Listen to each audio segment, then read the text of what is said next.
तर चला मित्रांनो, आज आपण जाणून घेऊया की परफ्यूम इंडस्ट्रीबद्दल. म्हणजे भरपूर भरपूर साऱ्या लोकांना असं वाटेल की परफ्यूम इंडस्ट्री काय, म्हणजे कशाबद्दल बोलतोय असं. जसं जसं दारू दारू बनण्याची एक प्रोसेस असते. दारूमध्ये जसं व्हिस्की बनते, रम बनण्याची प्रोसेस वेगळी आहे, वाईन बनण्याची प्रोसेस वेगळी आहे. त्याच्यामध्ये ती किती मच्युअर्ड आहे, किती इयरचं ती सिंथेसाइज झालेली आहे, तर त्याच्यावरती त्याची क्वालिटी डिफाईन होते, राईट. जसं की स्कॉच आहे, मग समजा बियर आहे, तर बिअरमध्ये स्कॉच किती आहे, सिंगल मॉल्ट कशाला म्हणता. त्याच्यानंतर हे जे म्हणजे भरपूर सारे असे टेक्निकल नेम्स आहे. जसं वाईन टेस्टर असतो वाईन इंडस्ट्रीमध्ये. सो वाईन टेस्टर काय करतो की वाईनचा एक सिप घेतो, तो स्वर्ल करतो. त्याच्यानंतर तो ठरवतो की ही वाईन कोणत्या क्वालिटीची, त्याच्यानंतर त्याची प्राईस ठरते. सो ही अशी एक लेवलची इंडस्ट्री ही ही झाली. म्हणजे लिकर लिकर म्हणजे काय की दारू, विस्की या टाईपची इंडस्ट्री. तसं परफ्यूमची पण एक इंडस्ट्री, म्हणजे भरपूर साऱ्या लोकांना माहीत नाही की परफ्यूम परफ्यूम हा खूप कॉम्प्लिकेटेड आणि खूप कॉम्प्लेक्स सब्जेक्ट आहे. म्हणजे खरं सांगायचं म्हणजे परफ्यूममध्ये काय असतं की 3 व्हरायटीज असतात. एक असतं इसेन्शियल ऑइल असतं, एक असतं अत्तर असतं आणि एक असतं जो आपण परफ्यूम वापरतो तो. म्हणजे डिओड्रंट वगैरे हे त्याचे पुढचे व्हर्जन झाले. सो बेसिक काय असतं माहिती आहे का? तर सगळ्यात पहिल्यांदी ना रूह तयार होते. रूह म्हणजे काय? आत्मा. आत्मा म्हणजे काय? अत्तर. अत्तर तयार होतं. तर इसेन्शियल ऑइल आणि अत्तर हे जवळ-जवळ सेम कॅटेगरीचे, पण दोघांचे ॲप्लिकेशन वेगळे आहे. इसेन्शियल ऑइल हे अरोमा थेरपीमध्ये वापरलं जातं, डिफ्युजरमध्ये वापरलं जातं, राईट. त्याच्यामध्ये त्याच्यानंतर एकदम नॅचरल कॅटेगरी जर म्हटलं तर बखूर येतात, कंबोडियन ऊद येतं. ऊदचं लाकूड असतं, ते लाकूड जाळल्यानंतर बघा तुम्ही मुस्लिम लोकं कसं ते बखूर जाळतात, कसं छान वास येतो तिथं.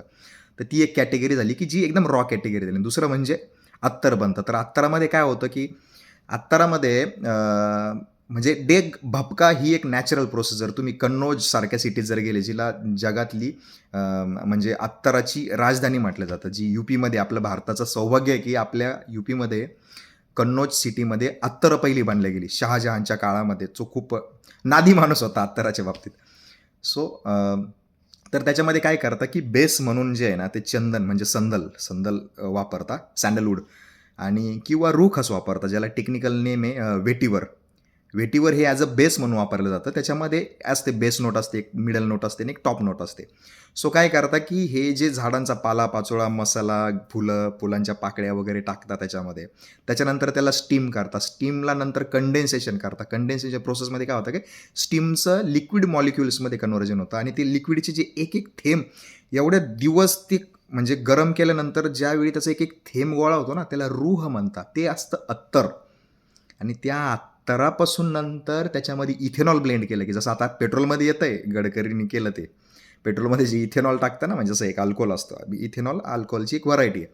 सो इथेनॉल त्याच्यामध्ये परत एकदा ब्लेंड करून त्याचा सियाज आणि प्रोजेक्शन इन्क्रीज केलं जातं. काय असतं ना, अत्तर लावल्यानंतर आहे ना, तुम्हाला त्याचा वास येतो किंवा 2-4 लोकांना, तुमच्या जवळच्या लोकांना त्याचा वास येतो. अत्तर ही स्वतः फील करायची वस्तू आहे. सो मी खूप शौकीन आहे अत्तराचा पण, ठीक आहे. स्टँडर्ड अत्तर एकदम चांगले, म्हणजे त्याच्यामध्ये पण व्हरायटीज आहे. एक असतं नॅचरल अत्तर आणि एक असतं सिंथेटिक अत्तर. सिंथेटिक अत्तर आता माझ्या पूर्ण 15-16 वर्षांच्या म्हणजे ॲप्लिकेशनमध्ये, हे जे मला लहानपणापासून जी हौस आहे, म्हणजे मी लावायची.